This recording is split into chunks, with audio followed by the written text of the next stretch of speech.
नमस्कार काव्य शिको मनमोहक मराठी मालवणी कवितांमध्ये मी मनमोहन रोगे आपले स्वागत करतो। मित्रांनो, आज एक मराठी कविता ऐकणार आहोत, पण त्यापूर्वी ज्यांनी सबस्क्राईब केलेले आहे चॅनल त्या प्रत्येकाचे आज आभार मानायचे आहेत। मागच्या 2-3 कविता ते राहून गेलं। आपण 1000 सबस्क्रायबर टप्पा पार केलेला आहे। अर्थात बरेच लोक विचारतात किती पैसा मिळतो, फायदा काय होतो।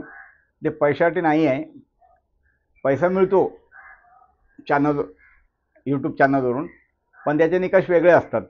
1 वर्षात 1000 सबस्क्रायबर, साधारण 1 लाख व्ह्यूज, 1 लाख मिनिट, तर ते कवितेच्या चॅनलला शक्य नसतं आणि पैसा मिळवणं उद्देशच नव्हता।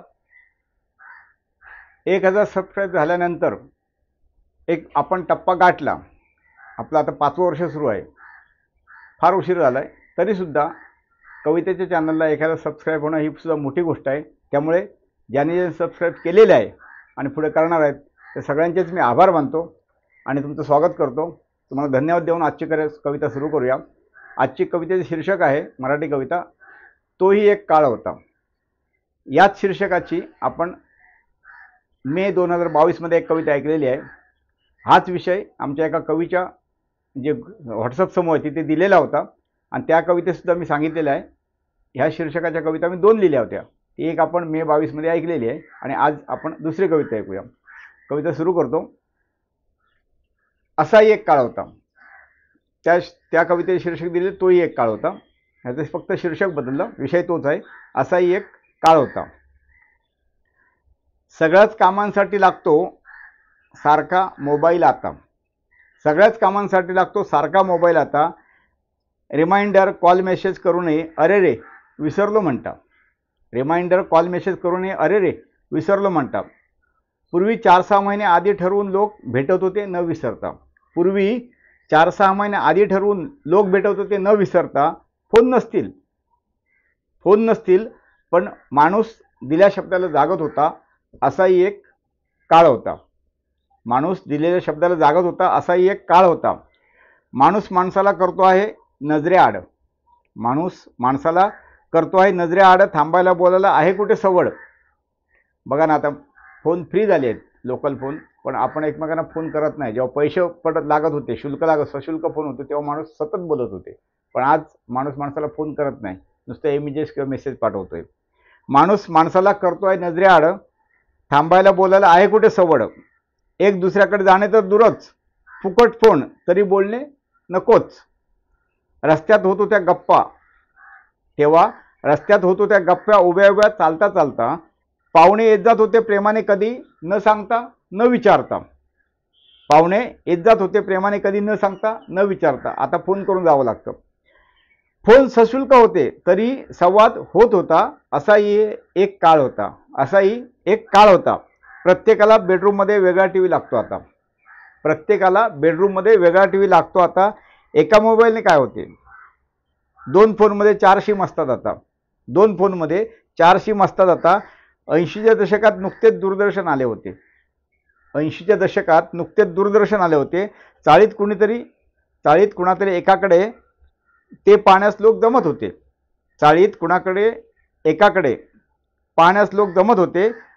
फोन तर वाढीत एखादाच रात्रंदिवस ठणाना वाजत होता। अख्ख्या वाडीतल्यांचा त्या फोनवर हक्क होता। अख्खा वाडीतल्यांचा त्या फोनवर हक्क होता। असाही एक काळ होता। असाही एक काळ होता। मैदानी खेळही खेळतात मुले, मोबाईल संगणकावर आता। मैदानी खेळही खेळतात मुले, मोबाईल संगणकावर आता। हजारोंचा स्कोर बनवतात न धावता न घाम गाळता। हजारोंचा स्कोर बनवतात न धावता न घाम गाळता। रबरी कॅनव्हास चेंडूसाठी तेव्हा 1-1 रुपया द्यावा लागत होता। रबरी कॅनव्हास चेंडूसाठी तेव्हा 1 रुपया द्यावा लागत होता। तहानभूक विसरून दर रविवारी उन्हात सामना रंगत होता। तहानभूक विसरून दर रविवारी उन्हात सामना रंगत होता। चेंडूसाठीच्या 1 रुपयासाठी कधी मारही खावा लागत होता। चेंडूसाठीच्या 1 रुपयासाठी कधी मारही खावा लागत होता। मोबाईल संगणक खिशात पैसे नव्हते। मोबाईल संगणक खिशात पैसे नव्हते, पण अर्धा वडापाव देणारा मित्र होता. पण अर्धा वडापाव देणारा मित्र होता असाही एक काळ होता. असाही एक काळ होता. स्कूल, ट्युशन, एक्स्ट्रा ॲक्टिव्हिटीच्या ताणाने मुलं थकून गेलीत.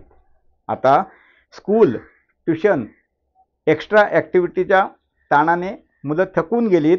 मम्मी डॅडीच्या अवाजवी अपेक्षेने मुले बालपणीच कोमेजलीत. केलं नसेल गृहपाठ तर शिक्षक छड्या मारत होते. तेव्हा केलं नसेल गृहपाठ तर शिक्षक छड्या मारत होते. पालक सभा नसल्या तरी शिक्षकांनी बोलवताच पालक त्यांना भेटत होते. पालक सभा नसल्या तरी शिक्षकांनी बोलवताच पालक त्यांना भेटत होते.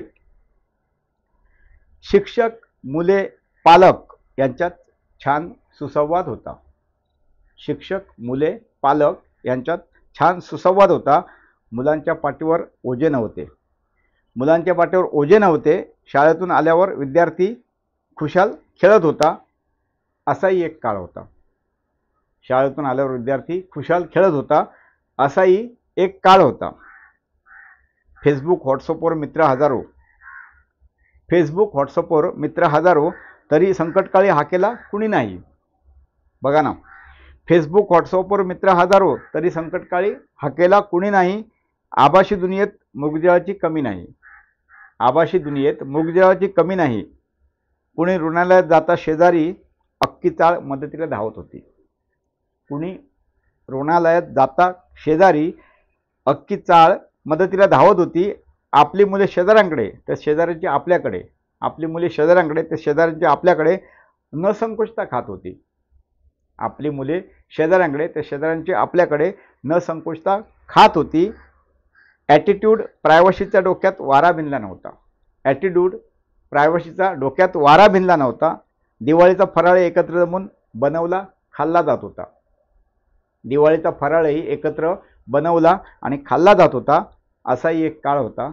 असाही एक काळ होता. मित्रांनो, तुम्हाला त्या काळाची आठवण झालीच असेल आणि अशा बऱ्याच गोष्टी सांगता येतील. तो काळ सुखाचा, आनंदाचा असं आता सर्वांनाच वाटतं. नवीन पिढीला त्या काळातील ह्या गोष्टी माहीत नाहीत, म्हणून त्या कवितेतून सांगाव्या लागतात आणि जुन्याला, आपल्या वयाच्या माणसाला त्याच्या परत नवीन आठवणी होतात. त्याने आनंदी होतं मन. हाच या कवितेचा उद्देश आहे. तुमचे काय अनुभव असतील तर ते कवितेच्या कमेंटमध्ये लिहा. कविता आवडली तर लाईक करा, कमेंट करा. तुमच्या मित्रमंडळींना पाठवा, त्यांना त्यांचे दिवस आठवतील. आणि ह्या चॅनलला कोण नवीन असेल किंवा कोणाचं राहिलं असेल तर सबस्क्राईब जरूर करा. आता परत भेटूया एक नवीन कविता घेऊन. धन्यवाद.